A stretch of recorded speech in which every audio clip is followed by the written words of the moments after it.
Hibiscus can be found everywhere in Malaysia as it is the national flower of the country. Whenever I see hibiscus here, it reminds me of my birth country, Malaysia. It's where I developed my artistic skills in portraits and chose pastel as my main art medium. I transitioned from using pencil to pastels in the mid-90s, and it's been my favorite art medium to use to create paintings. After I left my portrait business, I also stopped painting with pastel. Even though I loved using pastels so much, I had issues like allergy and pastel dust. I developed my pastel skills by observing portrait artists work with this medium in the central market in Kuala Lumpur. I applied the techniques that I learned there and experimented with my own techniques during my painting process. My first exposure to pastel was when my parents brought me to the central market when I was in my first year in college. We stopped and talked with a portrait artist named Dino. I asked him some questions about his painting process and then showed him my portrait drawings. He was so amazed at my portrait drawing skills that he offered to coach me. I promised that I would come to his space in Central Market when I had the chance to do so. When my mother suddenly passed away, my goal shifted as I needed to focus on school. For 3 years, I didn't produce any paintings. When I got my first job, I moved back to Shah because I had plans to continue my studies in the United States. My former boss at the time hired me simply because I was an artist.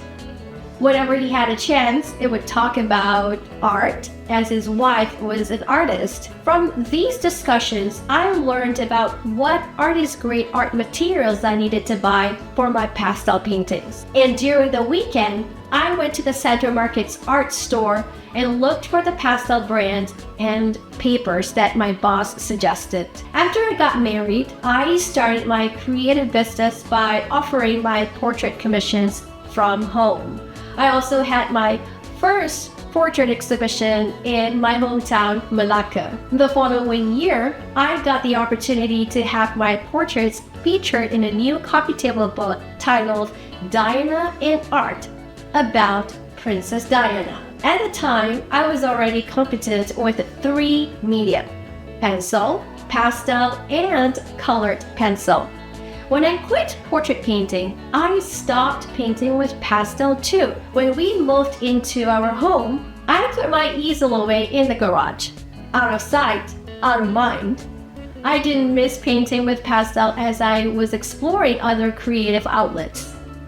There were only a few times when I created pastel paintings for magazine features and pastel tutorials. It took me almost a decade to pick this medium up again seriously. In 2018, while making a New Year's goal, I wanted to start painting with pastel again, so I took out some pastel sanded paper that I purchased a decade ago.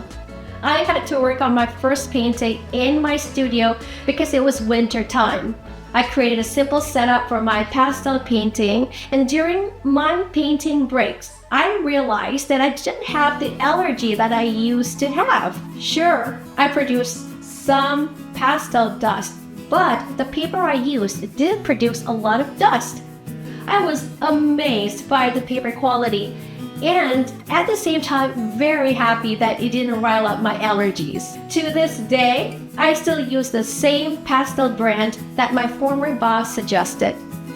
The only thing that changed is that I'm using high-quality pastel sandpaper. This vibrant red hibiscus painting is not only a great reminder of where I came from, but also where I started my artistic journey.